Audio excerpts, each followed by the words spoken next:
Арбаңыздар, бүгүн теңир тааным боюнча талдоолорду улантабыз. Экинчи талдоонун темасын теңирчилердин пайгамбарлары барбы деп атадык. Мурунку жолку сиздерге сунуш кылынган талдоонун аты жараткандын сырткы келбети кандай сыпатталат деп аталган болчу. Ал YouTube каналына жүктөлдү. Эгерде кааласаңыздар, ошол мурунку талдоону дагы көрүп койсоңуздар болот. Мен өзүмдү тааныштыра кетсем, аты жөнүм Гүлзат Алиева, философия илимдеринин кандидаты, доцент, уюткулуу улуу журт деп аталган коомдук кыймылдын төрайымы болуп саналам. Facebook тармагындагы менин окурмандарым мени теңирчи катары билет. Мен теңирчи деп кыргыз элинин улуттук баалуулуктарын колдоочу жана коргоочу кишини түшүнөм жана теңирчи экендигимне теңдеши жок сыймыктанам. Талдоону мурунку жолкудагыдай эле пландан баштайлык. Бүгүнкү талдоонун планы дагы 3 бөлүктөн турат. Ар бир бөлүк өз алдынча кичинекей темалардан турат. Ар бир тема ошо бөлүктүн анан жалпы эле теманын маңызын ачып бергенге жардам беришмекчи. Биринчи бөлүгүбүз теңирчи дегендер ким деп аталат. Экинчи бөлүгүбүз байыркы шумерлер менен кыргыздардын диний ишеними боюнча бир аз маалымат берилет. Анан үчүнчү бөлүгүндө теңирчилердин пайгамбарлары ким деген суроого жооп издегенге аракет кылабыз. Мен могу бир аз жылдырып коеюн сиздерге көрүнсүн үчүн.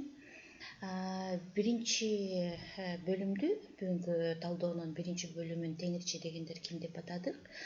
Биринчи бөлүмдүн биринчи темасы кыргыз тарыхында теңирчи деген термин болгонбу деген суроо түрүндө аталды бул тема. Ушул суроого жооп бергенге аракет кылып көрсөк. Бүгүнкү талдоонун алгачкы бөлүгүн теңирчи дегендер ким деп максаттуу атадык. Бул суроого жооп берерден мурда өткөн тарыхка бир аз сереп салсак. Европалыктар Австралия материгин басып алып, Австралиянын абориген калкын же жергиликтүү элин көп мезгилдер бою адам катарына киргизбей, атайлап айбан деп атап келишкен.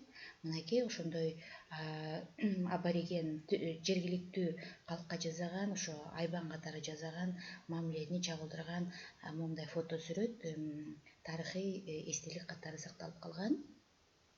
Аборигендерди айбан деп аттоонун максаты алардын жерин, кен байлыктарын, жаратылыш ресурстарын ээлеп алуу эле.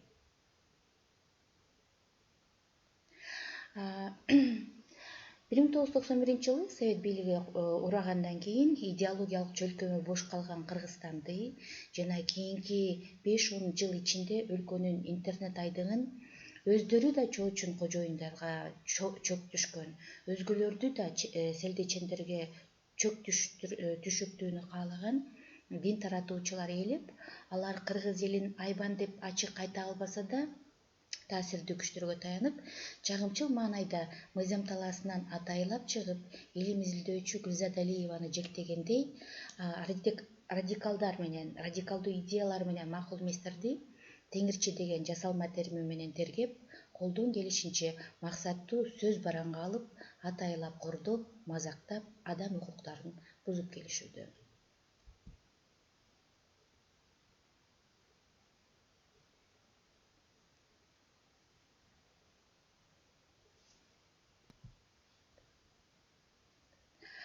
Сиздерге атайын маалымат берип коеюн. Жараткандын сырткы келбети кандай деп аталып, YouTubeга жүктөлгөн мурунку талдоодо кеңири айтылгандай, байыркы тарыхка кыргыз эли жападан жалгыз жаратканды теңир деп атап келишкени чындык. Бирок теңирчи деген термин миңдеген жылдарга тең карт тарыхка кыргыз элине таандык фольклордук материалдарда да, тарыхый булактарда да жок. Эскерте кетсем, теңирчи деген термин нечендеген кылымдарды караткан кыргыз элине тиш кайраган Абдышүкүр Нарматов жана Чубак Жалилов өңдүү дин таратуучулар тарабынан жасалма түрдө ойлонулуп чыгарылган. Эсиңиздерде болсун, Аллахка ишенгендерди Аллахчы дебейт, мусулман дейт. Ошол сыяктуу эле Аллахка ишенүү динин Аллахчылык дебейт, ислам дини дейт. Дал ошол сыңары теңирге ишенгендерди теңирчи дебейт, кыргыз дейт. Ал эми теңирге ишенген динди теңирчилик эмес, кыргызчылык деп аташат. Ошондуктан теңир ишениминин мыйзамдары боюнча жашоо бул дайыма кыргызчылык деп аталып келген. Ал эми теңирге ишенген адамды тарыхый өткөндө кыргыз деп атаган. Биз ошо кыргыздардын урпактары болуп саналабыз.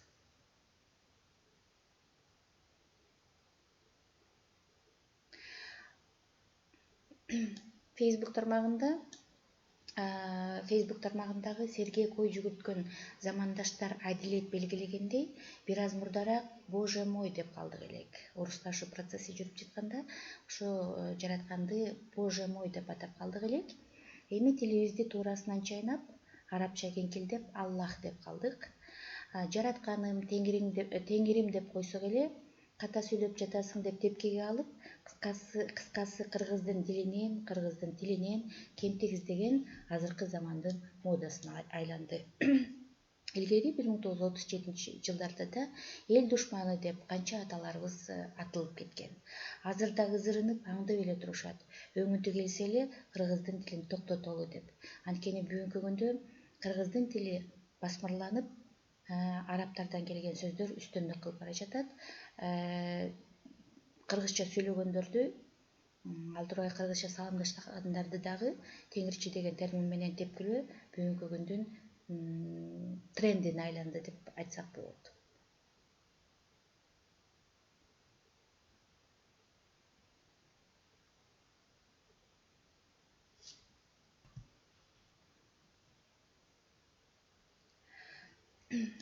СССР кулагандан кийин көпчүлүк ата эне өз балдарын эч нерседен кем кылбай багайын деген ниетте эртеден кечке базарда отуруп, балдарды татыктуу тарбиялоого убакыт таппай калган.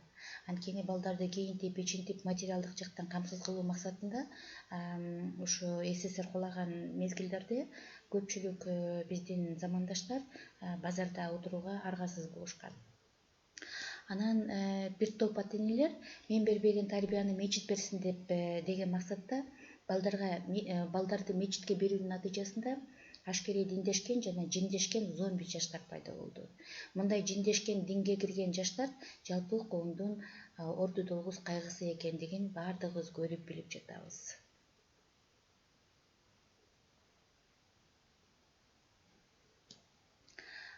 Чет өлкөдө, тагыраак айтканда араб өлкөлөрүндө атайын максатта даярдалып келген Чубак Жалилов менен Абдышүкүр Нарматов сыяктуу эмиссарлар бул балдардын мээсин жууп, кыргызды муузда десе лаппай таксыр дечи муун калыптанып калганы бул көкөйдү көк таштай кескен улуттук трагедия болуп саналат.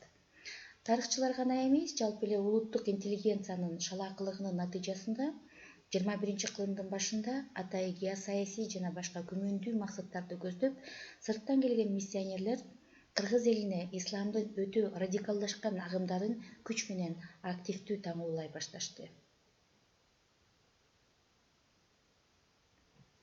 Айтсак, бир нече жыл илгери Турсунбай Бакир уулу баштаган радикалдуу исламисттер кыргызмын десең эле теңирчи, калмак, мумия, маңкурт, нарындык мал, бул сөз үчүн кечирим сурайм, сойку жана башка ушул сыяктуу өнөкөттүү түрдө пайдаланылып келген ыплас сөздөрдү колдонуп, кыргыздарды баса калуу, Теңир тоодо жашаган төрөпейил кыргыз элинин наркына эзели таандык болбогон ыплас тилдүү төө басты методун алып, жеткени жети, жетпегени эки муштап, төмөнкү суроолорду омуролой узатууну адатка айлантышкан. Сиздер байкаганда, азыр биз биринчи бөлүмдүн экинчи темасына өтүп кеттик. Радикалдуу динчилердин омурологон суроолору деп аталат экинчи темабыз. Биринчи бөлүмдүн экинчи темасы ошол, баарыңыздарга эле тааныш болсо керек. Динчилер, айрыкча Турсунбай Бакир уулу, ушул 17 суроону булгалап эле, бетибиздин алдына булгалап эле ушул барбы деп сурай берет. ошол кишинин көңүлүн калтырбай, шагын сындырбай ушул суроолорго ирэти менен, ырааты менен жооп берүүнү дурус деп таптым. Бул биринчи суроосу бул теңирчилердин кудайы ким дейт. Бул теңирчилер жаратканды кантип атаарын, теңирчилер үчүн жараткан эмне болуп саналаарын, ал кандай сыпатталаарын мен мурунку талдоодо айтып бердим, кеңири айтып бердим. Эгерде кааласаңыздар, ал талдоону кайра YouTube каналынан көрүп алсаңыздар болот. Анын темасы жараткандын сырткы келбети кандай сүрөттөлөт деп аталат. Пайгамбары ким? Мен бүгүнкү талдоонун учурунда дагы теңирчилердин пайгамбары ким экендигине бир аз маалымат берем. Бирок бул тема боюнча атайы чоң тема кийинки жолу берилмекчи. Дин тутулган китеби кайсыл дейт. Жана башка. Мынакей бул жерди атайын токтотуп алып өзүңүздөр окусаңыздар болот видеодон. Ушул 17 суроого катары менен, ырааты менен жоопторду бере берем. Мурунку видео талдоодо биринчи суроого жооп берилип башталган. Ал кайра деле кайталап, аны дагы толуктап сиздерге колуман келишинче айта берем. Бүгүнкү ошо теңирчилердин пайгамбары ким деген суроого карата бир аз кичинекей маалыматты берүүнү туура деп чечтим. Менин могу компьютерим бир аз укпай атат мени тилимди, кечиресиздер. Сиздерге сунуш кылынып жаткан талдоолордун спецификасын эске алып, Турсунбай Бакир уулу баш болгон омуруулогон жогорудагы суроолордун баарына болбосо дагы негиздүүлөрүнө жооп берип, заманбап коомчулук менен урпактар алдында кыскача болсо да агартуучулук милдетибизди, просветительская миссия өтөөнү чечтик. Анткени мен өзүм педагогмун, философмун. Демек, бул кишинин берген суроолоруна жооп берип жатып, жалпы коомчулукка бир агартуучулук кызмат өтөөнү туура деп чечтим. Мышка жакшы кыймылдап жылбай атат.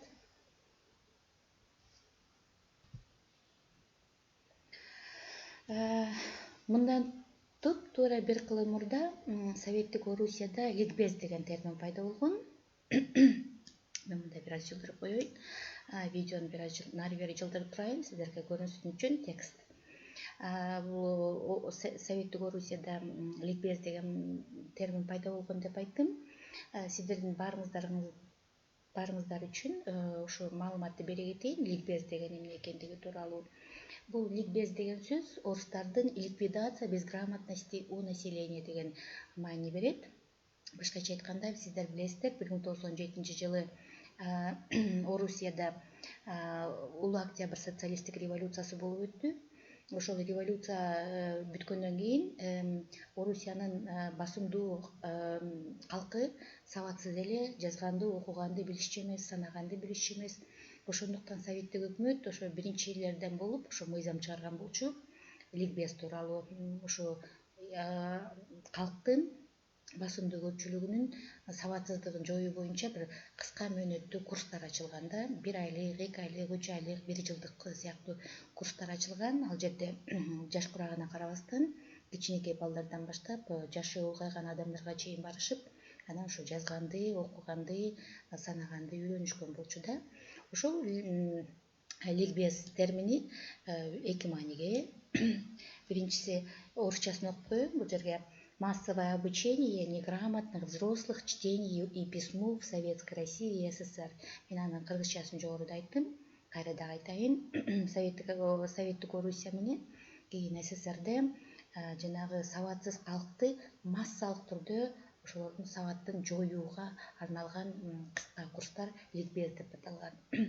Анан экинчиси болсо да орусчасын окуп коеюн. В переносном смысле под словом ликбез понимают обучение неподготовленной аудитории базовым понятиям какой-либо науки, процесса или явления дейт. Башкача айтканда, ликбез деп мурда кийин тааныш эмес бир окууну, илимди же процессти элге түшүндүрүү максатында атайын максатта жүргүзүлгөн окутуу иши ликбез деп аталат да.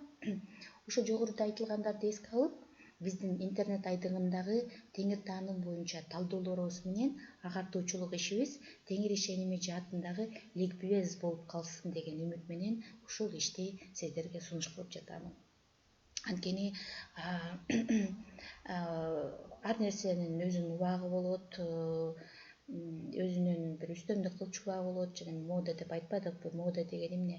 Бул мода деген бул кандайдыр бир формалар менен идеялардын белгилүү бир убактылуу бир мезгилде үстөмдүк кылышын мода деп атайбыз. Ошол сыяктуу азыр бүгүнкү күндө дагы деңгээи ашыпке берилип кетүүчүлүк дагы мода болуп жатат. Ошондуктан мен өзүмдүн кыргыздын кызы катары милдетимди аткарып, педагог катары, философ, изилдөөчү катары өзүмдүн милдетимди аткарып, ушу жалпы журтка биздин ата тегибизден улуу мурас катары калган теңир ишеними боюнча бир маанилүү билимдерди сиздер менен бөлүшүүнү туура деп чечтим.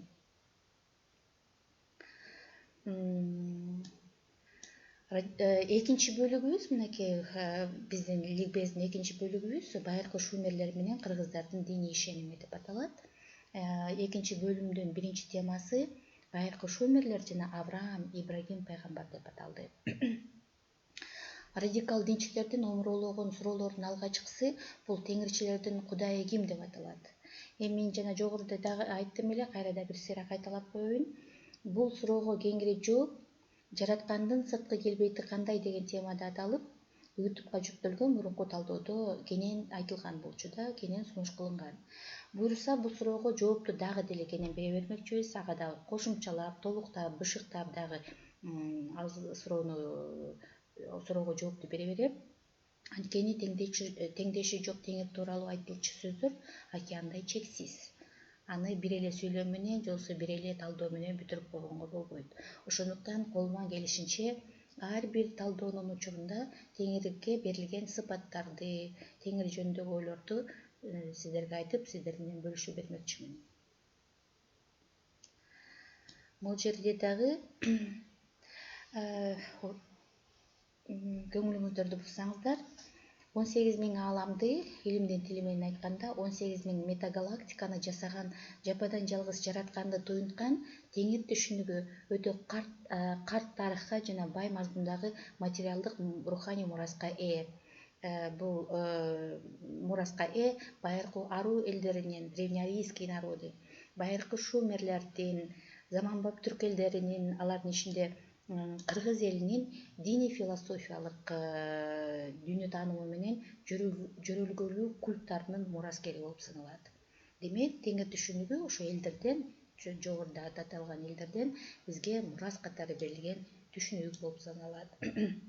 Теңир ишениминин негизги белгилери болуп мындай чамгарак саналат. Мунун борборундагы крест, кыргызча муну куттамга деп аташкан. Крест бул теңирчилерге таандык белги. Кийин дагы ушундай тема болот. Христиан дининин алгачкы символикасы балык болгон. Аны Ихтас деп аташкан. Ал жөнүндө да кийин айтып берем. Анан биздин бабалар, Атила баш болгон бабалар ошо Европаны басып кирип, Рим папасына чейин баягы коркунуч жаралганда, ошо гун уруулары басып келерде, ошондо Рим папасы суранган экен, талкалаба биздин баалуулуктарды, сен эмне деп айтсаң, биз ошону аткарабыз деп. Ошондо Атила бабабыз ошо римдиктерге, Рим папасына крестти сунуш кылган экен. Ошо куттамганы кабыл ал, ошону символика кыл деп. Ошондон улам куттамга кабыл алынып, аларда крест түрүндө бүгүнкү күнгө чейин ошо крест теңирчиликтен барган символика христиан дининде үстөмдүк кылып турат. Google'дан карасаңыздар болот.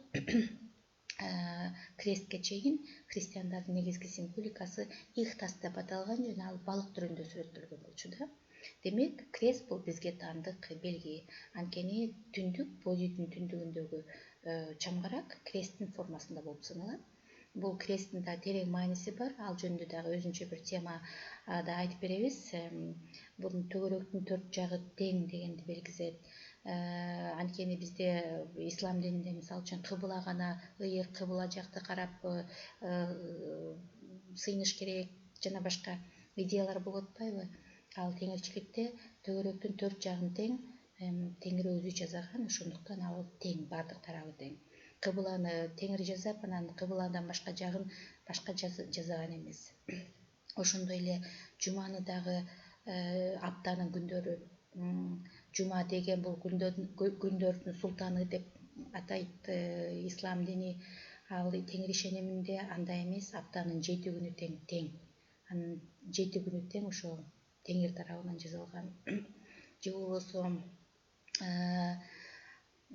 айтат ислам дининде мисалы үчүн кандай дегендер бар, Рамазан айы ыйык деп бөлөт да. Бул Теңир ишениминде баардык айлар тең ыйык, анткени баардык айларды тең Теңир өзү жасаган болчу. Семит дүйнөсүндө еврей эли, семиттектүү элдер гана мыкты делет. Ислам дининде да ошондой. Араб тили мыкты, кыргыз тили 10 сорт. Кыргызча сыйынсаң 1 эле сооп аласың, арабча сыйынсаң 10 сооп аласың, арабча кийинсең 5ке киресиң, кыргызча кийинсең 5ке кирбейсиң, жана башка дегендей ушундай идеялар жүрүп атат. Теңир ишениминде андай эмес. Канча улут болсо дүйнө жүзүндө, канча эл болсо, ошонун баарын Теңир өзү жараткан, ошолордун баарын тең кылып жараткан, тең укуктар кылып жараткан. Мындай бөлүп жаруу деген жок да. Бири жакшы, бири жаман, бири султан эмес, бири ыйык, бири ыйык эмес деген түшүнүктөр Теңир ишениминде жок. Баары тең, Теңир жараткан нерсенин баары ыйык, тең укуктуу. Мынакей биякта да чамгаrakты койдум, бул жерде да чамгаракты көрүп атасыздар. Төгөрөктүн 4 жагы тең дегенди билдирет. А бул болсо биздин байыркы бабаларыбыздын Орхон Эмисей жазуусундагы Теңир деген сөз. Теңдеши жок Теңир жараткан дүйнө төмөнкүдөй 2 түргө бөлүнөт. Кайып дүйнө, орус тилинде муну трансцендентный мир, же болбосо потусторонний мир деп айтсак болот. Бул Теңирдин өзү менен рухтардын дүйнөсү да. Ал жерде жалаң гана рухтар жашайт. Түбөлүктүү жашайт да. Ата бабанын арбактары да ушул дүйнөдө түбөлүк жай табышат. Экинчиси болсо жарык дүйнө, бул физический мир, материальный мир. Буга 18.000 ааламдан же болбосо 18.000 метагалактикадан турган материалдуу дүйнө кирет. Эми ушул жерден карап тургулачы, Теңир түшүнүгүнүн лингвистикалык параллелдери, баягы дин таратуучу Абдышөкүр Нарматов Теңир түшүнүгүн жана теңирчи деген түшүнүктү өзгөчө бир спецификалуу маанайда чечмелебедиби? Ошол чечмелегени мен үчүн абдан оор кабыл алдым. Анткени ал кыргыз элине болгон чоң тарыхый сокку, кылмыштуу сокку болуп саналат. Ошондуктан Теңир ишеними жөнүндө же болбосо Теңир тааным жөнүндө бир нерсе сүйлөөрдөн мурда билим болуш керек да. Ошо билимге таянып туруп гана анан сүйлөгөнгө болот. Эми ушу Теңир түшүнүгүнүн лингвистикалык параллелдерин карап көрсөк, байыркы шумер тилинде жаратканды же болбосо асманды Дингир деп аташкан. Ал эми асмандын кудайын Ану деп аташкан да. Эми асмандын ээси Ану экен, а жараткандын өзү Дингир. Кыргыз тилинде Теңир. Ал хун тилинде болсо асманды Тенли же Ченли деп аташкан. Кытайча асман Тян деп аталат. Герман урууларында чаалгандын кудайын Донер дейт. Ал эми Скандинавия элдеринде Донердин түрү Тор деп аталат. Ошо Теңирге окшош кетет. Этруск тилинде жараткан же болбосо асман Тин деп аталат. А япон тилинде дагы Тенно деп аталат. Окшош. Баардык тарабынан окшош да. Эми ал жөнүндөгү изилдөөлөр боюнча дагы, эгерде мүмкүнчүлүк болсо, кийинки талдоолордун биринде алар тууралуу дагы кеңири айтып бергенге аракет кылайын.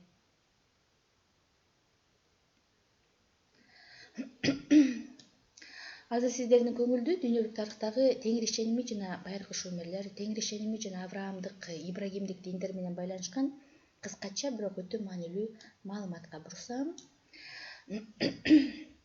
мына астында атайын илимий булактарды коюп койдум.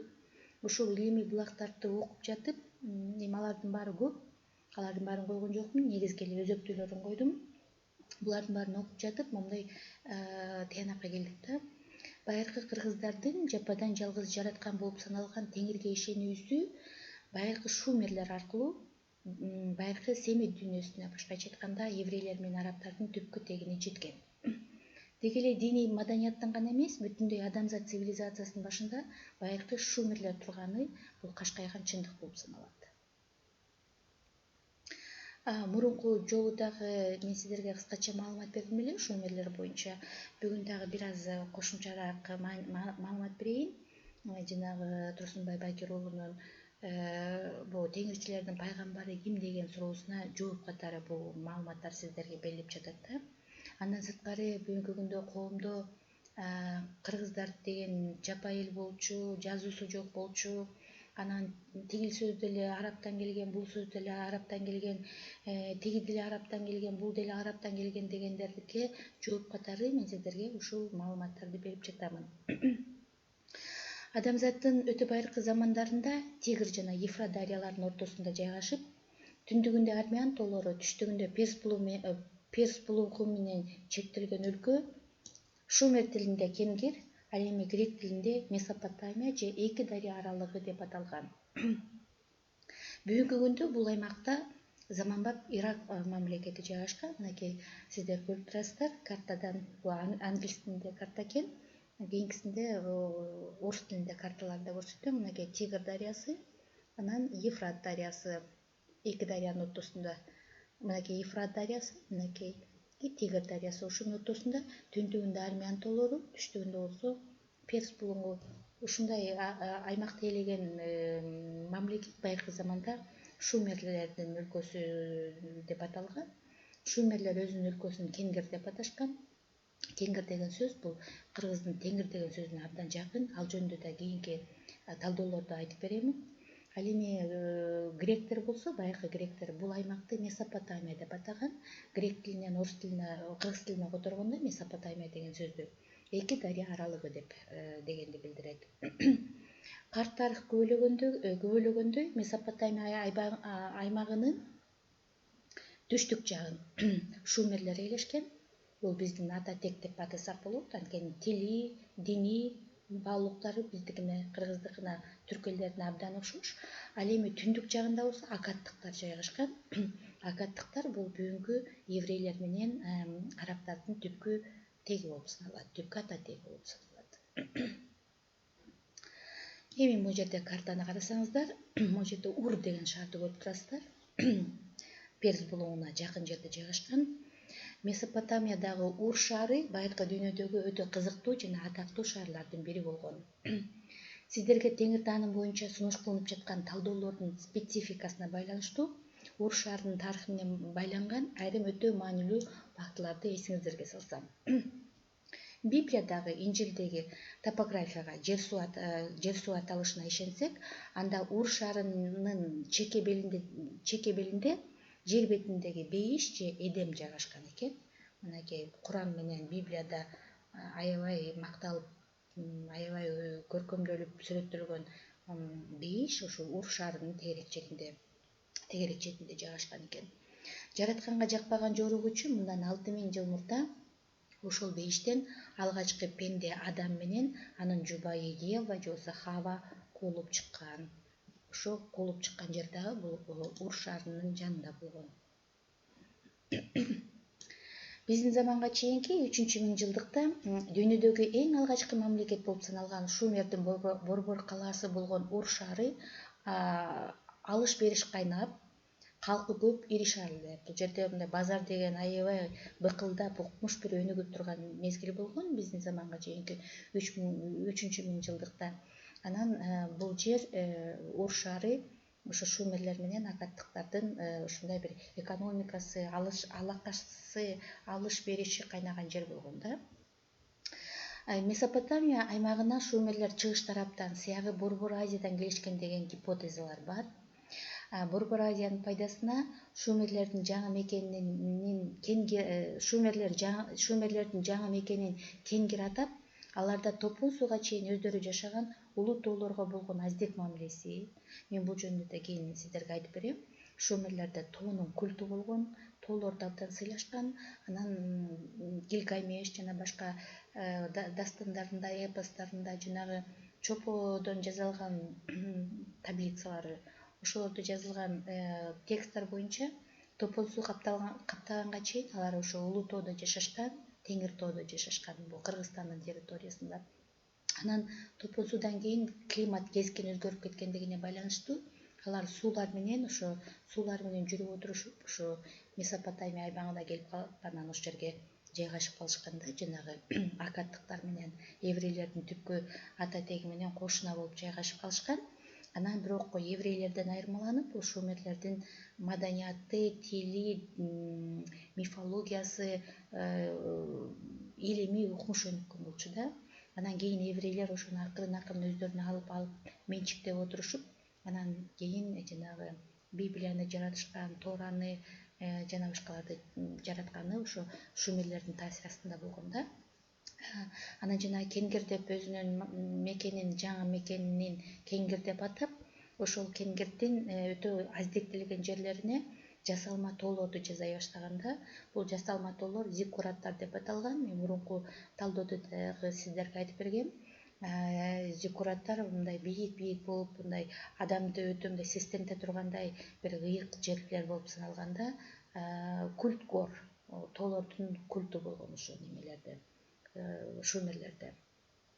Анан экинчи ошо Борбордуу Азиядан келген деген гипотезанын пайдасына экинчи факты бул шумер менен заманбап түрк тилдериндеги айтылышы да, мааниси да окшош болгон көп сөздөрдүн болушу. Мурунку талдоодо дагы мен сиздерге айтып бергенмин, бүгүнкү талдоодо дагы ошол айтып берген нерселерди дагы бир кайталап айтып берем да, кандай сөздөр окшош.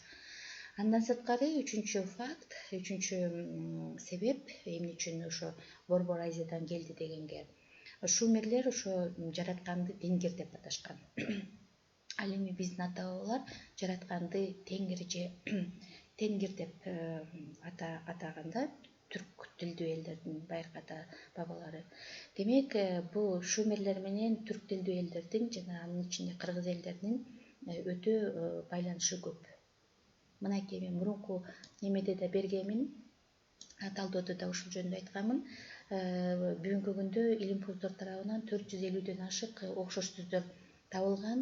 Бүгүнкү күндө алар да уланып жатат, изилдөөлөр уланууда, токтоп калган жок. Балким 450дөн дагы көп сөздөр табылып калар. Мынакей мен мурунку талдоодо айткандай эле, могу 3 таблицаны, 3 колонканы өз ара салыштырсаңыздар, оп окшош. Тилдер, мааниси дагы, айтылышы дагы, жазылышы дагы аябай окшош. Булардын баарын окубай эле коеюн, өзүңүздөр окуп алыңыздар, видеону токтото туруп, кенен кесир окуп алсаңыздар болот. Бул жерге деле мурунку жолу да айтып бергенмин бул жөнүндө. Так, азыр деле ошолор. Эми экинчи темасы кыргыздар алгачкы ханифтер болгонбу? Ханифтер жөнүндөгү маалыматты да мурунку талдоодо сиздерге айтып бергенмин. Бүгүн сиздерге кошумча катары төмөнгөдөй маалыматты айтсам. Жогоруда кеп болгон Ур шаарында биздин заманга чейинки 2-миңжылдыкта Авраам же мусулманча Ибрагим аттуу пайгамбар жарык дүйнөгө келип, бой жетип өмүр кечирген. Картадан Ур шаарын жана көрдүңүздөр. Дал ошол Ур шаарында Авраам же Ибрагим аттуу пайгамбар жарык дүйнөгө келип, бүткүл өмүрүн ошол шаарда өткөргөн экен. Авраам же Ибрагим аттуу пайгамбарды Куран китеби алгачкы ханиф, ал эми Семир дүйнөсүндөгү ыйык китептер көп сандаган элдердин атасы же отец великого множества народов деп аташат. Эми ушул жерде суроолорду берсек да, ханиф деген эмне же ханиф деген ким?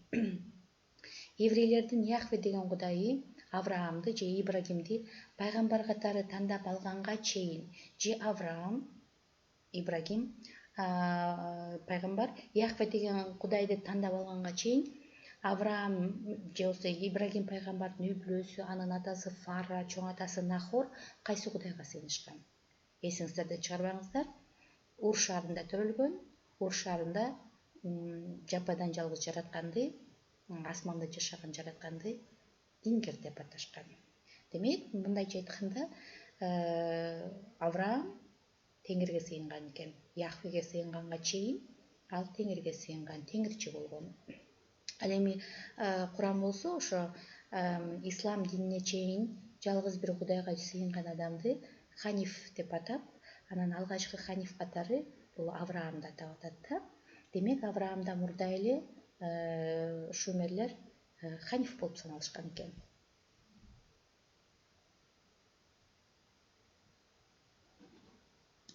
Айтмакчы, байыркы шумерлер менен кыргыздарга таандык теңир ишениминин өзөгүндөгү дилди алып, аны Авраам же болбосо Ибрагим башында турган байыркы акаттыктар мен жогоруда айттым, заманбап еврейлер менен арабтардын түпкү теги иудаизм, христиан дини жана ислам дини деп аталган Авраамдык же болбосо Ибрагимдик диндер катары түзүп алган. Деп түшүнүңүздөр да, шумерлердин дилин алып, ал дин эмес, булар ошо дилди динге айландырып жиберишкен экен да. Бул тууралуу заманбап изилдөөчүлөр абдан кенен кесир айтышат да. Тим эле көзгө сайып көрсөтүп атышат. Бул шумерлердин дилин алып, еврейлер аны динге айландырып жиберген депчи. Демек, кыргыздар арабтын сөзүн пайдаланбай эле, арабтар еврейдин сөзүн пайдаланып, еврейлер ага чейин ал сөздөрдү шумерлерден алганын азыр тарых илми далилдеп жатат. Жогоруда айтылгандай, Куран кетеби Ибрагим же болбосо Авраам пайгамбарды алгачкы ханиф деп атайт. Ханиф арабчадан чыныгы, чынчыл деген маани берет. Демек ханиф сөзү ислам динине киргенге чейин эле бир гана жараткандын бар экендигине ишенген, физикалык, дене жана руханий жан дүйнө тазалыгын сактаган, жалгыз жараткандын алдында туура жашап, ага ырым-жырымды туура кылып жүргөн адамды аташкан. Эми ушул жерден карасаңар, деги менин сенин бетиңе караганда менин бутум таза, анткени мен күн сайын бутумду 5 маал жууйм деп мактанган бар. Силер деген эмени даарат алганды билбейсиңер. Мен 5 маал даарат алам, демек мен тазамын деп азыр көкүрөгүн койгулаган мусулмандар четтен чыгат. Бирок тарыхты карай турган болсок, ошол дене тазалыгын, руханий дүйнө тазалыгын семит дүйнөсү шумерлерден же болбосо байыркы түрк тектүү элдерден алышкан экен да. Демек, ал көкүрөк койгулабай деле койсо болот да бүгүнкү күндө мусулмандар. Анткени ошол цивилизациянын баардык мыкты позитивдүү элементтерин семит дүйнөсү шумерлерден алган. Географиялык реалийлерди карай турган болсок, суу каякта көп? Кыргызстанда көппү же чөлдө көппү? Демек, кайсыл жакта гигиена мыкты өнүгүшү мүмкүн? Чөлдөбү же Кыргызстандабы? Тарыхты карай турган болсоңор, кыргыздар деген мындай тазалыктан алыс, ыплас болуп жашагандыгы тууралуу маалымат таптакыр жок. Анткени кыргыздар дайыма гигиеналык принциптерди, гигиеналык кандайдыр бир эрежелерди сактап жашап келген өтө эле аруу, өтө эле таза элдердин бири болуп саналат. Ага мисалы үчүн кыргыздардын мүчөл деп аталган календари мисал да. Бүгүнкү күндө жанагы Турсунбай Бакир уулунун суроолорунун катарында да жүрөт. Булар арам менен адалды билеби же билбейби деп. Эгерде мүчөл календарын изилдей турган болсок, мүчөл календари бул арабтын календарынан мурда, христиан календарынан мурда, еврейлердин календарынан мурда пайда болгон байыркы календар болуп саналат.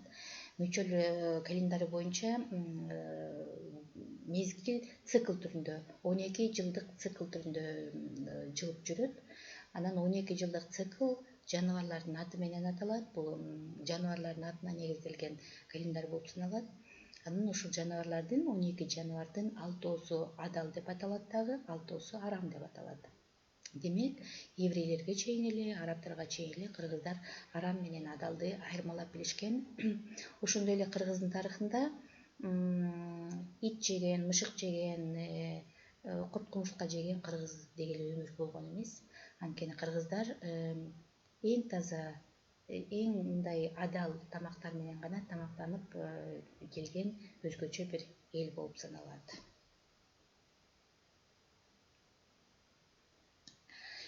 эгер дингерге ишенген шумерлердин Ур шаарында туулуп өскөн Авраам, Ибрагим пайгамбар алгачкы ханиф болсо, демек баягытадан эле басса да турса да Теңирим жалгасын, Кудайым колдосун деген сөздөрдү оозунан түшүрбөй, өтө эле кудайчыл эл катары өзгөчөлөнгөн кыргыз эли арабтар келгенге чейин эле жалгыз Теңирге сыйынган ханиф болушкан. Анын үстүнө кыргыз тилинде көптүктү билдирген теңирлер деген түшүнүк жок. Демек алар бир гана жаратканга сыйынган эл болгон. Бул мааниде Теңир ишениминде жүргөн кыргыздарды капыр деп атоо дагы таптакыр туура эмес. Анткени капыр деп бул деги эле Кудайга ишенбеген, жаратканга ишенбеген адамдарды айтышат. Тарыхый материалдар менен, тарыхый маалыматтар менен фольклордук материалдар көбөлөгөндөй, кыргыз дүйнө таанымында пайгамбар түшүнүгү эч качан болгон эмес. Биз талдоонун 3 бөлүгүнө өтүп кеттик. Бул теңирчилердин пайгамбары ким деген суроо болуп турат. Биринчи теманы Теңир ишениминде пайгамбар түшүнүгү барбы деп сурадык да. Демек, тарыхый маалыматтар көбөлөгөндөй, кыргыз дүйнө таанымында пайгамбар түшүнүгү эч качан болгон эмес. Пенде жашоосун кечирген адам түспөлүндөгү пайгамбарлар Авраамдык же болбосо Ибрагимдик диндерге гана мүнөздүү. Авраамдык, Ибрагимдик диндерде жалпы жонунан 124 000 пенде өзүн пайгамбар атаган. Алардын эң күчүүсү болуп Мухаммед пайгамбар эсептелет. Бирок 124 000 пайгамбар өзгө пенделерди тургай, өз өмүрүн эптей албай, өз өмүрүн сактай албай, баары тең бул дүйнөдөн өтүп кетишкен. Бир дагы пайгамбар аман калган эмес. Карасаңар канчалык көп пайгамбарлар, 124 000. Бирок ошонун баарысы тең өтүп кеткен. Акыркысы Мухаммед пайгамбар.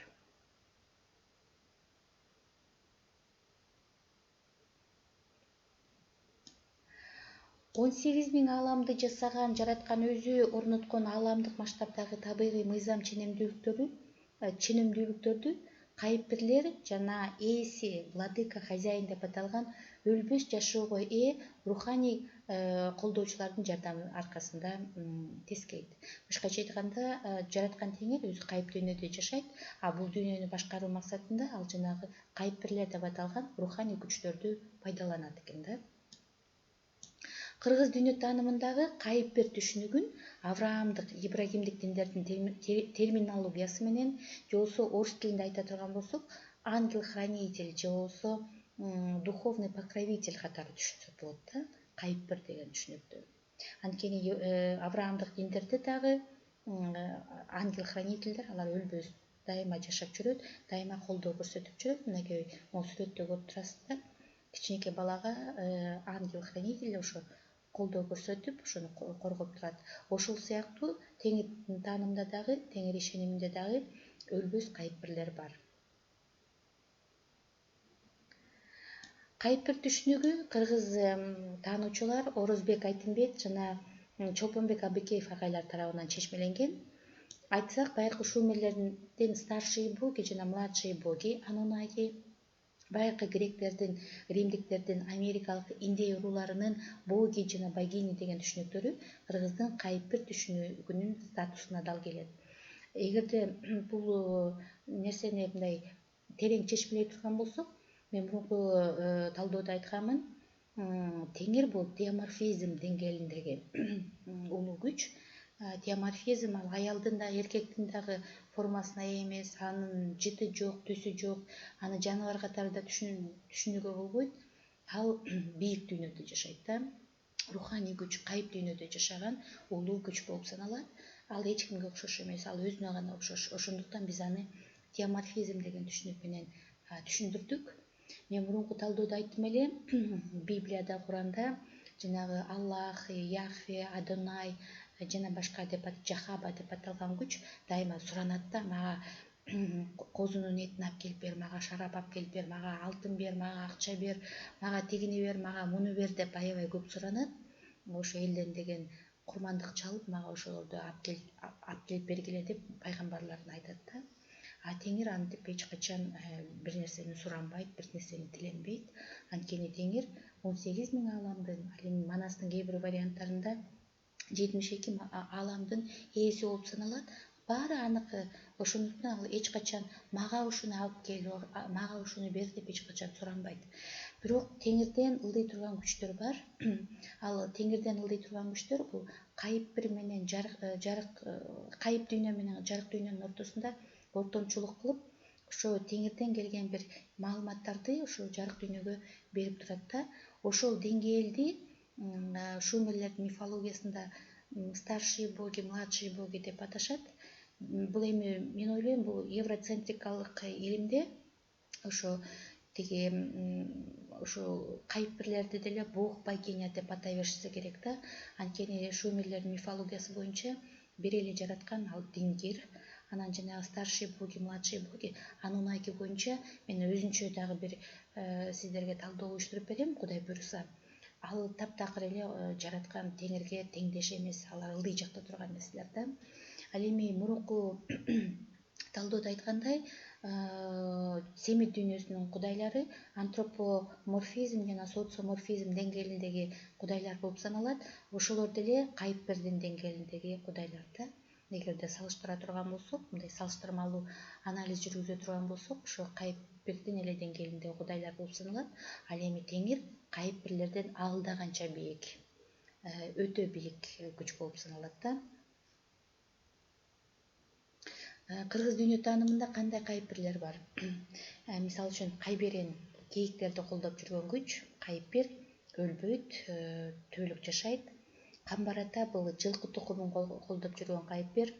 Кыдыр жана Умай, Кыдыр ата менен Умай эне бул киши затынын же болбосо адам затынын, пенделердин түбөлүктүү жана өлбөс кайыпбирлери болуп саналышат.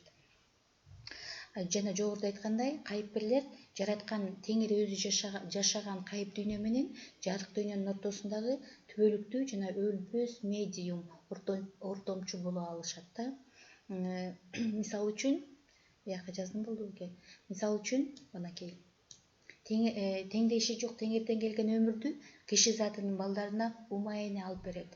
Умай эне өзү өмүрдү жасай албайт, анткени кайыпбирлерде жаратуучулук функция жок. Буларда колдоочулук гана функция бар да.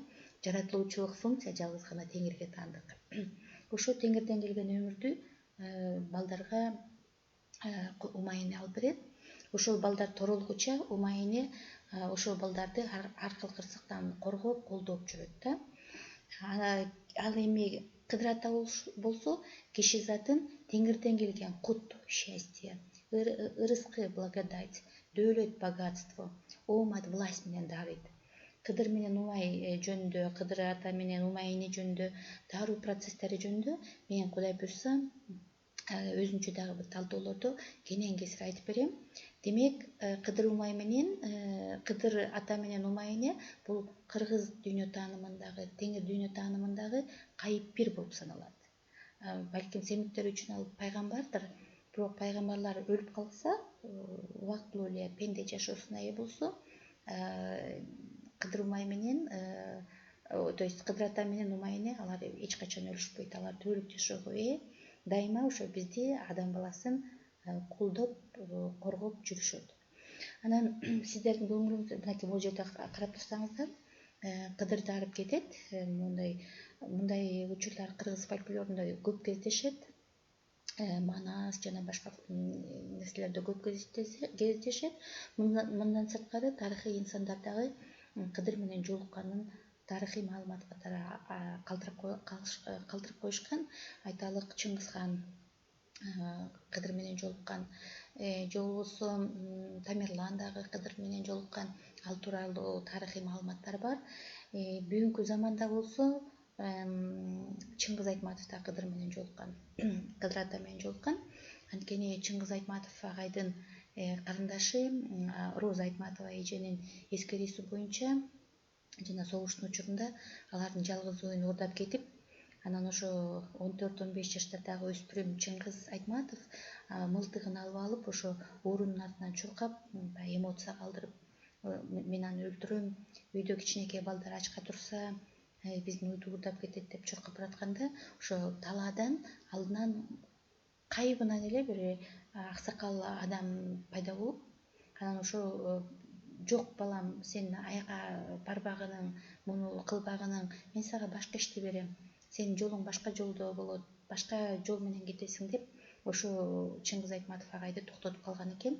Анан ошону кийин ошо чечмелеп жүрүшөт. Ошондо биз Чыңгыз Айтматов ошо Кыдырга жолуккан, ошо балким Кыдырга жолукпаганда ошол кишини атып өлтүрмөк, соттолуп кетмек же башкача тагдыр болмок да.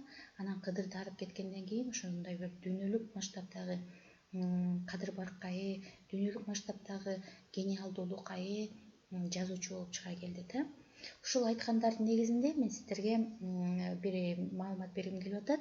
Заманбап кыргыз элинде төмөнкүдөй саптарга ээ керемет бир ыр бар да. Дастаркондо кенен жайгын, күлкү болсун, ыр болсун, бабалардан калган мурас, келе жатат булжосун. Элге жерге берсин бакыт, кут төгүлгөн береке, умайыне Теңир ата урпактарын колдосун дейт. Ушул ыр саптары өтө сонун, өтө керемет. Бирок менин жеке пикиримде бул жерде Теңир ата деген түшүнүк туура эмес колдонулган. Бул жерде Кыдыр ата деген түшүнүк колдонулуш керек. Эмне үчүн Теңир ата боло албайт? Мен дагы бир жолу айтайын, албетте жогорудагы ыр керемет саптардан турат, бирок ырдагы умайыне Теңир ата колдосун деген сап чындыкка кошпойт.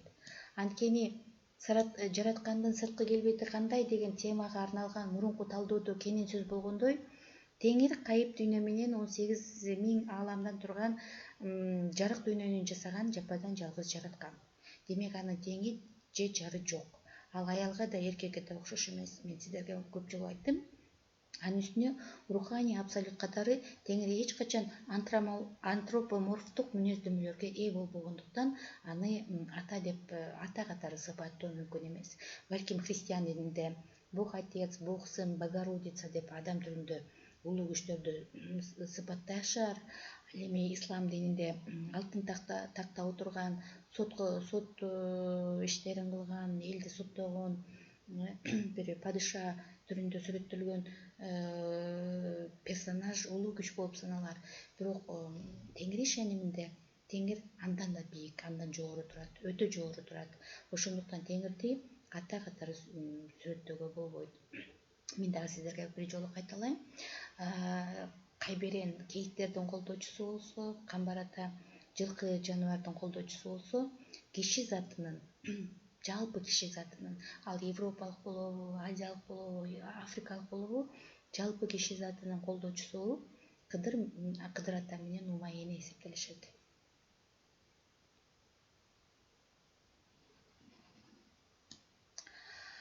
Дагы бир өзгөчөлүк, Авраамдык, Ибрагимдик диндердин негизги принциби антропоцентризм деп аталат.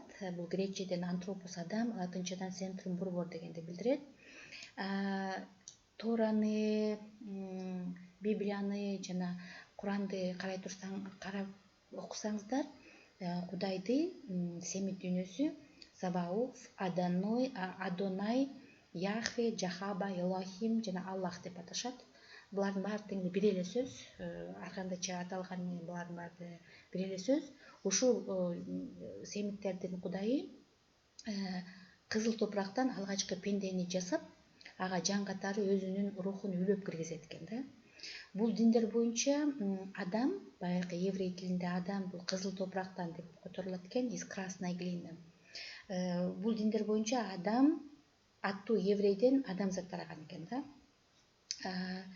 Бул жерде карап турсаңыздар, в Библии написано: из праха земного Господь Бог создал Адама, прародителя евреев. Мынакей бияка немесин коюп койдум, ссылкасын коюп койдум. Кааласаңыздар бул ссылка боюнча кирип таап алсаңыздар болот. Демек, семит диндеринин өкүлдөрүнүн пикири боюнча алгачкы адамдын улуту еврей болгон, анан жалпы адамзат ошол еврей адамдан таралган.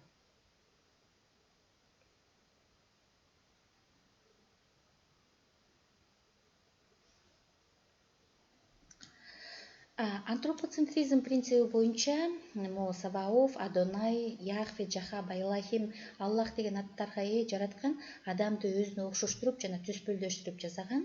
Орусча айтканда, Бог сотворил человека по своему образу и подобию дейт. Мен мурунку жолу да сиздерге айтканмын, Семит дүйнөсүндөгү Кудай антропоморфизм жана социоморфизм гана деңгээлинде сүрөттөлөт депчи. Демек ошо өздөрүнө окшоштуруп эле адамды жасаган экен да, антропоморфтук же социоморфтук мүнөздө кылып. Антропоцентризм принциби боюнча человек венец творения. Пенде, адам пендеси, адамзат, адам бул жаратуунун туу чокусу дейт да, эми бул жараткандын туу чокусу экен да адам. Человек царь природы дейт, пенде жаратылыштын падышасы дейт. Ошол себептен бүтүндөй жаратылыш адамзатка баш ийип ошого кызмат кылышы керек дейт. Жаныбарлар, өсүмдүктөр, балыктар, канаттуулар ушулардын баардыгы адамга баш ийиш керек, анткени адам бул жаратылыштын падышасы дейт да. Мынакей могу сүрөттө көрүп турасыздар. Семит дүйнөсүндө Кудай 6 күн ичинде жаратып, анан 7-нчи күнү эс алган экен да. Айтып бербедим беле, антропоморфизм принциби боюнча аябай чарчап калып, Эдемге келип, гүлдөрдү жыктап, көлөкөгө жатып алып, анан Кудай эс алат экен да. Бул жерге жастыкты коюп коюптур. Бог почил дейт, эс алып жатат экен да. Күчү кетип калыптыр. Ошо азыр дагы мен сиздерге айтып кетем кийинки слайд боюнча. Еврей Кудайы алгачкы 5 күнү жаратылышты же болбосо падышанын тактысын жараткан экен. Мынакей биринчи күнү жарыкты жаратып, караңгыдан бөлүп алды дейт да. Андан кийин монтип асмандагы немелерди жаратып, экинчи күнү, үчүнчү күндөрү жаратып, 5 күн бою ушу жаратылышты жаратып бүтүптүр. Анан 6-нчы күнү ал падышанын өзүн же болбосо адамды жараткан дейт да. Бул адам ушу жаратылыштын падышасы болуп саналат экен да. Антропоцентризм принциби боюнча адамдардын жана адамдар коомунун гана Жабраил, Гавриил, Михаил, Микаил сыяктуу колдоочу периштелери бар да. Эми бул периштелер абдан көп, өлбөйт бул периштелер, айыпбирлер сыяктуу. Алар дайыма адамды гана колдоп жүрүшөт да. Бул антропоцентризм. Ал эми жаратылыштын колдоочу күчтөрү, планеталардын жана башкалардын колдоочу күчтөрү жөнүндө семиттик диндерде эч бир айтылбайт. Адамдын гана колдоочу күчтөрү бар. Ошондуктан булардын негизги принциби антропоцентризм деп аталат да. Жогоруда айтылгандай, антропоцентризм принциби боюнча человек венец творения, человек царь природы болуп саналгандыктан Авраамдык диндер үстөмдүк кылган коомдордо адам үчүн ыңгайлуу жана жыргал шарттарды түзүү максатында жаратылыш ресурстары аябай аяусуз эксплуатацияланып келген. Мынакей карасаңыздар, бул сүрөттө антропоцентризм принциби боюнча бул семит дүйнөсүндө адам бул чокуда турат экен, мондай пирамиданын чокусунда турат экен, анткени адам жаратылыштын падышасы. Ал эми жаратылыш болсо ага кызмат кылыш керек деген кеп да. Ошол себептен семиттик диндер үстөмдүк кылган өлкөлөрдө жаратылыш адамга керектүү жыргалчылыктар өндүрүлгөн кир өнөркана же болбосо грязная мастерская катары пайдаланылып келинген да. Токойлорду кыркышкан, жерлерди казышкан, кендерди казышкан, аябай аяусуз түрдө саздарды кургатышкан, жаныбарларды кырып жок кылышкан, адамга аябай ыңгайлуу шарттарды түзгөнгө аракет кылышкан да жаратылыштын эсебинен. Дагы кичинекей бир кошумча информация айтып кетейин. Авраамдык диндер менен теңир ишениминин ортосундагы айырмалуу принциптерди түшүндүрүү максатында да. Авраамдык диндерде адам баласы Кудайдын кулу деген статуска ээ жана адамдардын теги энеси боюнча аныкталат да. Бизде ару элдери дейт да, бизде тегибиз атабыз боюнча аныкталат жана биз Кудайдын кулу эмес теңир ишениминде. Биз Кудайдын уулдары, Кудайдын балдары болуп саналабыз. Эми бул энеси боюнча аныкталгандыгын түшүндүрүү максатында мен төмөнкү маалыматты сиздерге айткым келип атат. Библия менен Куран боюнча тирүү жандыктарды топон суудан сактап калган Ной пайгамбардын 3 уулу болгон экен. Биринчиси Сем. Анын урпактары болгон еврейлер менен арабтар семит элдери деп аталышат. Мынакей семит элдердин мекени бул жерде турат. Экинчи уулунун аты Хам экен. Анын урпактары болгон африкалыктар хамит элдери деп аталышат. Мынакей хамит элдери. Үчүнчүсү болсо Яфет же Яфис. Анын урпактары аруу элдери же болбосо арийцы деп аталышат. Аруу элдерине Евразия мекендигине империя курган гректер, германдыктар, римдиктер, индустар, перстер, түрк тилдүү элдер, анын ичинде кыргыздар да бар. Япондор, монголдор, кытайлар жана башкалар киришет экен да. Мынакей Яфеттин тукумдары. Эми мындай байкап көрсөңөр, ислам дини дагы, христиан дини дагы, иудаизм дини дагы Семдин урпактарынын үстөмдүгүн Хамдын урпактары менен Яфеттин урпактарынын үстүнөн үстөмдүк кылганга мындай шарттар түзөт да. Семдин гана семит элдери гана хамиттер менен Яфеттин арийцтердин үстүнөн үстөмдүк кылыш керек дегендей идея менен түзүлгөн диндер болуп саналышат.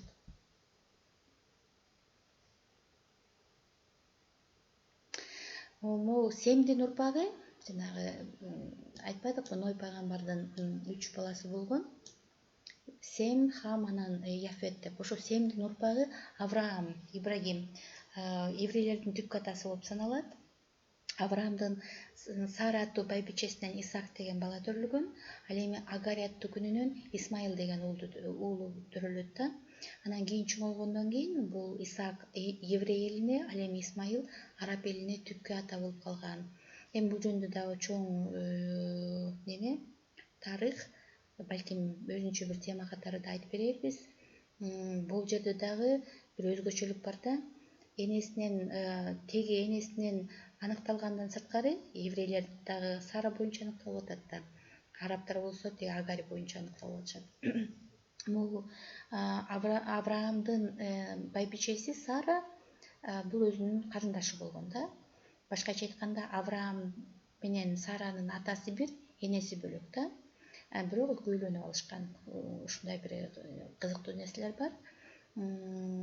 Семит дүйнөсүндө ошо тууган туушкандарына бири-бирине үйлөнө берүү кенен тараган да. Анан бул энеси боюнча аныкталганына мисал катары муну айткым келип атат. Бул Саранын уулу Исаак төрөлдү деп айттым. Ошо Исаактын Яков деген уулу болгон экен. Ошо Яков деген уулу Лия, Рахиль, Валла, анан Зельфа деген 4 аялга үйлөнүп, 4 аял ага 12 эркек бала төрөп берген экен. Мынакей Лиянын моякта 6 баласы, Зельфиянын 2 баласы, ошондо 8, Рахилянын 2 баласы 10, Валанын 2 баласы, ошондой 12 уулду болуп, ошо 12 уулдан таралган урпактар 12 колен, 12 племен Израиля деп аталат да. Израилдин 12 уруусу деп аталат. Мынакей бияка ошо сүрөттөр тартылып турат. Булардын теги энеси боюнча аныкталат. Ал эми аруу элдердин теги эч убакта энеси боюнча аныкталбайт, биздики атасы гана боюнча аныкталат. Авраамдык диндерде антропогенез, башкача айтканда адамдын жаралуу процесси жалпы жонунан күнөө түшүнүгүнө таянат да. Жалпы адамзат алгачкы пенделер Адам менен Ева же болбосо Хава кылган күнөөдөн жаралган. Ошондой эле адамзат бир тууганы Абылды өз колу менен өлтүрүп, күнөөгө баткан Каиндин, Кабылдын урпактары болуп саналат. Ушул жерде да бир кызык нерсе бар. Могу бир тууган Абель менен Каин жөнүндө ушу ойлоно берем да. Экөөнүн атасы дагы энеси дагы бир. Экөө Адам менен Еванын, же Адам менен Хаванын балдары. Анан ошо эки бир тууганды бири-бирине ошо семиттердин кудайы тукуруп атат да. Мага курмандык чалгыла деп Абель малчы эле, Каин дыйкан эле. Анан Абельдин жанагы кан аралашкан эттери жагып кудайга. Ал эми Каиндин дыйканчылык түшүмү жакпай, натыйжада экөөнүн ортосуна чагым салып, анан ошо теги меникин эмнеге жактырбайт деген кыязда дыйкан малчыны өлтүрүп салып атат да. Ошондон кийин ал өзүнүн бир тууганын өлтүрүп, күнөөгө батты да, колу канга боелду. Ошо Каинден анан тараган урпак адамзат болуп калып атат да. Получается, адамзат күнөөлүү пендеден таралган, күнөөлүү пенденин урпактары болуп саналышат экен. Жанагы неме боюнча деле айтсак, кызыктуудай ситуация. Авраамдын 2 аялы жөнүндө айтпадыкпы? Ошондо жанагы Куранда айтылып атат го, Исмаилди эгерде чын эле сен мага ишенсең, дейт, Кудай айтып атат да, сен мени сыйласаң, ошо балаңды муузда, дейт да. Кайсыл мындай нормалдуу Кудай өзүнүн пенделерине мени ыраазы кылыш үчүн балаңды муузда деген буйрукту берет? Эч убакта андай буйрук бербейт. Бул биринчи жагы. Экинчи жагы, мындай буйрукту шайтан гана берет. Мындай буйрукту билбейм, бир негативдүү күч гана берет. Анан ошого макул болуп, кандай ата өзүнүн өз канынан жаралган баланы мууздайт? Тиги болсо ошо бычакты ала калып, ошо баласын мууздаганга аракет кылып атат да. Бул да бир негативдүү нерсе деп ойлойм. Анан ошо негативдүү нерсени жараткан, жасаган ошо жанагы улуу күчү дагы билбейм ошо кандай күч деп аталат. Аны мен жакшы түшүнө албайм да. Ошо гуманизмдин көз карашында, этиканын көз карашында, бир моралдык көз карашта мен ал нерсени түшүнө албайм. Демек, семиттик диндерде, авраамдык диндерде негизги принцип болуп бул антропоцентризм саналат экен. Баары адам үчүн, баары еврейлер үчүн. Еврейлер үстөмдүк кылат, семиттер үстөмдүк кылат, жаратылыш ошолорго кызмат кылыш керек жана башка да. Ал эми Теңир ишениминде кайсыл принцип бар? Негизги принцип болуп эмне эсептелет? Эгерде семит дүйнөсүндө антропоцентризм болсо, анда Теңир ишениминин негизги принциби болуп эмне эсептелет? Теңир ишеними боюнча Теңир, теңдеши жок Теңир алгачкы рухту же алгачкы энергияны гана жараткан экен да. Ушул жерден дагы бир нерсеге көңүлүңүздү бурайын. Немеде семиттик китептерде Кудай бар деп койгондон кийин эле, бол деп, будь деп айтып койгондон кийин эле дүйнө заматтын ортосунда жаралып калды дейт да, таптаяр түрүндө. Тоодой болуп, жаныбардай, өсүмдүктөй болуп таптаяр түрүндө эле жаралып калды. Демек, семиттик динде эволюция түшүнүгү жок. Баары эле Кудайдын жанагы Куранда айтылып атат го, кун фая кун деп айтты, да будет мир деп айтты. Ошондон кийин эле дүйнө жүзүндө баардык нерсе жаралып калды дейт да. Демек, аякта эволюция түшүнүгү жок. Ал эми Теңир ишенимде болсо, Теңир алгачкы рухту же алгачкы энергияны гана жаратты дейт. Бул алгачкы рух же алгачкы энергия акырындык менен эволюциянын мыйзамдары боюнча өнүгүү жолуна түшөт да. Эволюциянын мыйзамдары боюнча өнүгө баштайт. Мен бул жөнүндө да кийин айтып берем. Кудай буйрса, аманчылык болуп турса, убакыт болуп турса, ошо Теңир ишениминдеги антология, Теңир ишениминдеги креационизм принциби, гносеология, Теңир ишениминдеги тарыхты түшүнүү жана башкалар жөнүндө, антропогенез, ошолор жөнүндө дагы айтып берем. Анан ошо жанагы креационизм түшүнүгүндөгү жер каймактай баштаган мезгил жана башка дегендердин дагы маанисин түшүндүрүп берем. Пока момундай эле информация менен туралык.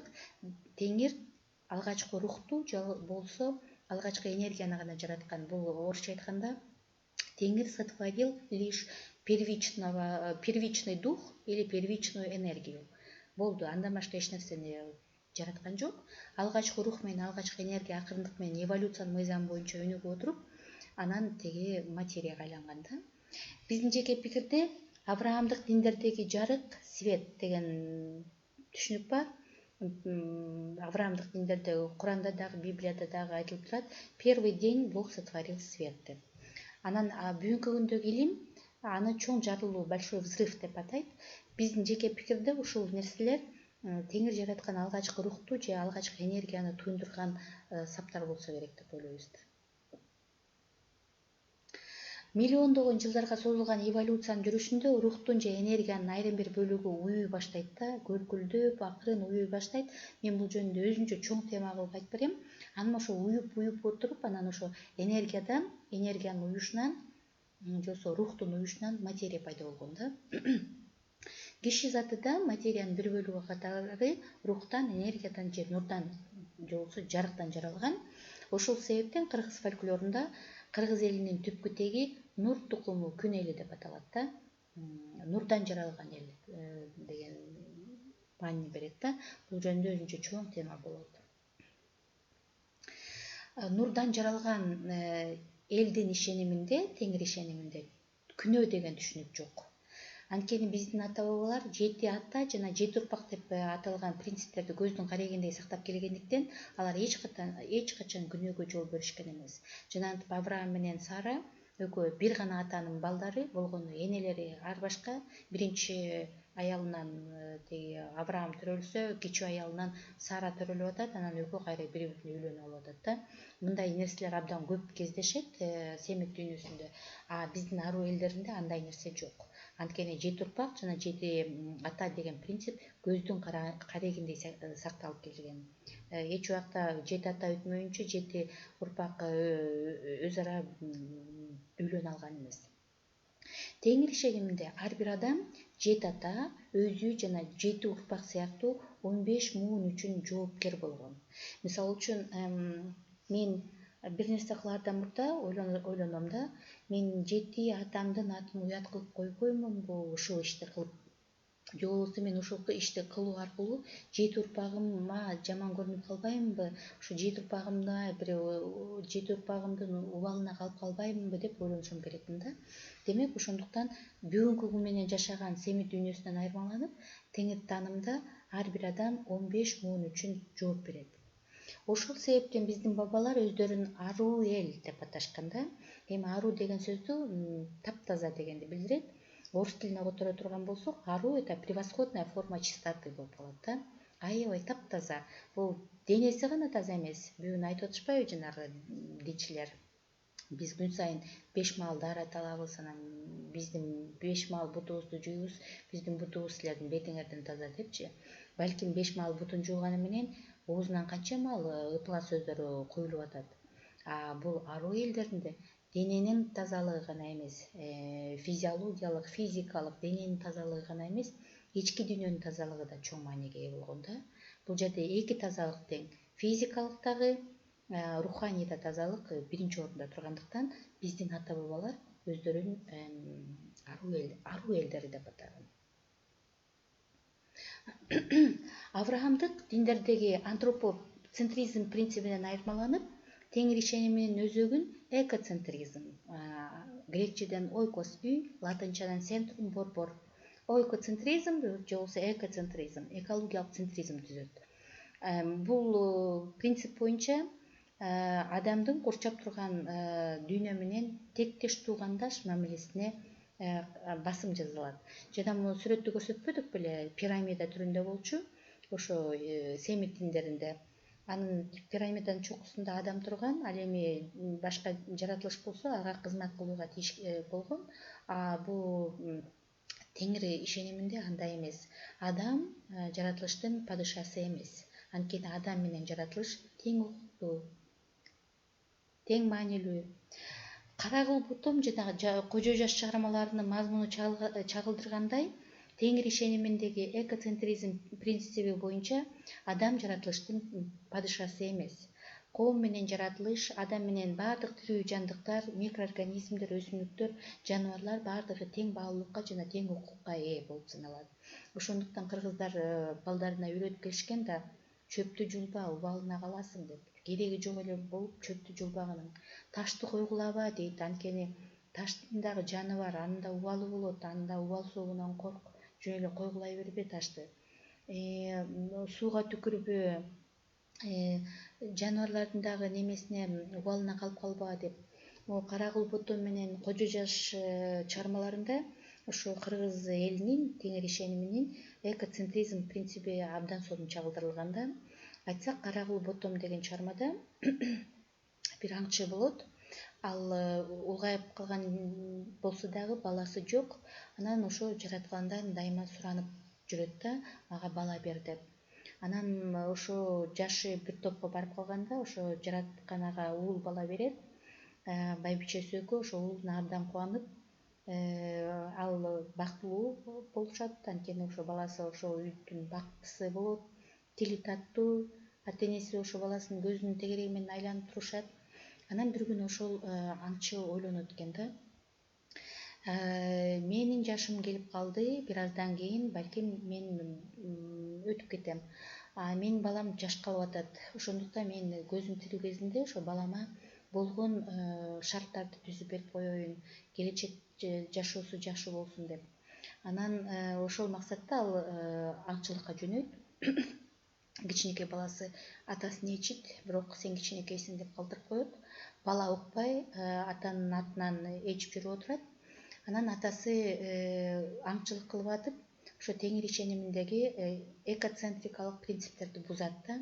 Анткени теңир ишениминдеги экоцентризм боюнча аңчылар карыган гана түрдөгү кийиктерди атыш керек, баса албай калган, карып калган. Анан белгилүү бир өлчөмдөн ашпаш керек да. Ошо уруусун, үй бүлөсүн бага турган гана өлчөмдө атып, анан калгандарына тийбеш керек. Андан сырткары кийиктин балдарына, улактарына тийбеш керек, ургачы кийиктерге тийбеш керек, атпаш керек аларды. Ушундай бир экологиялык табуулар болгон теңир ишениминде. Бирок бул киши ошо баласынын келечегин ойлоп, ошол принциптерди бузуп, ошо табуу жана тыюу салууларды бузуп, ургачы кийиктерди дагы, улактарды дагы баардыгын тегиз атып, анан улам биринин терисин сыйрып, анан ичинен ойлоп баштады да. Бул менин баламдын үйү болот, бул менин баламдын кийими болот, бул менин баламдын тамак ашы болот деп, баягы өзүнө өзү корстон болуп, өлгөн эчкилердин этин көтөрүп, терисин көтөрүп келе жатат. Келе жатса эле бир бадалдын түбүндө кичинекей улак уктуп атат. Ушул улакты дагы ата кетейин деп аны да атып келип терисин сыйрайын десе эле мындай ач айкырык чыкты да. Анткени ал өзүнүн баласын өлтүрүп алыптыр. Баласы ошо неменин кийиктин терисинен жасалган тон кийип, атасынын артынан ээрчип келатып, чарчап ошо бадалдын түбүнө уктап калган экен. Анан ошо атасы өз баласын өз колу менен өлтүрүп алды. Демек, эгерде экологиялык балансты буза турган болсо, экологиялык мыйзам ченемдүүлүктөрдү буза турган болсо, жан жаныбарлардын, өсүмдүктөрдүн убалына кала турган болсо, анда аны ошо жаратылыш күчтөрү, кайыпкерлер ошондой адамды жазалап коет да, өтө катуу жазалап коет. Демек, адамдын гана колдоочу күчтөрү эмес, жан жаныбарлардын дагы колдоочу күчтөрү бар теңир ишеними боюнча. Жан жаныбарлар менен адам коому, жаратылыш менен адам коому тең укуктуу. Эч убакта адам жаратылышты грязная мастерская кылып, анын ресурстарын аеосуз эзип алып, анан өзүнө комфортабелдүү шарттарды түзө албайт эч убакта. Анткени жаратылыш бул грязная мастерская эмес, жаратылыш бул ыйык жер, ыйык храм. Баса өзүнчө дагы ушундай тема болот, кечирип коесуздар, мен бир аз ооруп калыптырмын. Ооруганыма карабай ошо сиздер менен талдоо жүргүзөйүн деп чечтим. Анткени убакыт келди. Буга чейин интернет, YouTube каналын билчү эмес элем.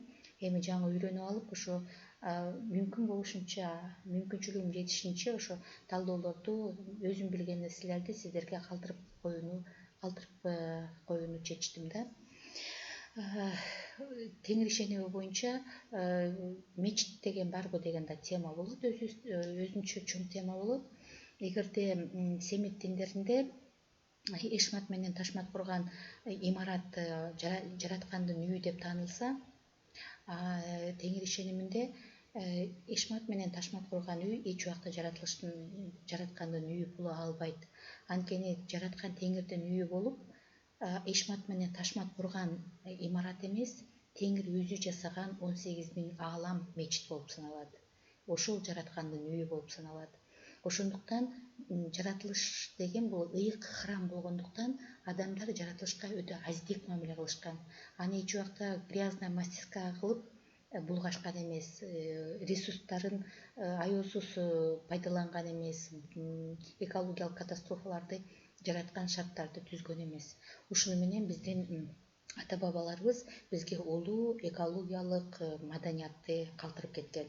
Бүгүнкү күндө батыш өлкөлөрүндө жана семиттик диндер үстөмдүк кылган батыш өлкөлөрүндө экологиялык катастрофалар күч алып, натыйжада бүгүнкү күндө жаңыча ойлонуу, жаңыча формада өнүгүү жөнүндө ойлоно башташты да. Анан ошо жаратылышка карата, экологиялык принциптерге карата ушу теңир ишениминин принциптерин азыр дүйнө жүзү боюнча прогрессивдүү ой жүгүрткөн адамдар жактырып жатат да. Ошондой гана формада өнүксөк, биз ноосфераны түзө алабыз. Биз рационалдуу пайдаланууну, жаратылышты рационалдуу пайдаланууну үйрөнөбүз деп жатат. Биздин ата бабалар байыркы мезгилден баштап эле бүгүн окумуштуулар айтып аткан ноосфераны, бүгүн окумуштуулар айтып аткан рационалдуу пайдаланууну алар билишкен жана колдонуп келишкен. Ушуну менен бүгүнкү талдоону аягына чыгалык. Кудай буйрса дагы сиздерге жаңы темаларды сунуш кылып турам. Барыңыздарды Теңирим агынан жалгасын, Кыдыруу майым колдосун, Манас атабыз коргоп жүрсүн баарыңыздарды. Баарыңыздарга ийгиликтерди каалаймын. Келечек урпактар биздин ата бабалардан калган улуу мурастарды биле жүрсүн, окуй жүрсүн жана өзүнүн келечектеги урпактарына муну улуу мурас катары, улуу эстафета катары улантып берип жүрсүн. Дагы бир жолу чоң рахмат. Баарыңыздарга алкыш. Кийинки жолу жолукканга чейин сак саламат болуңуздар.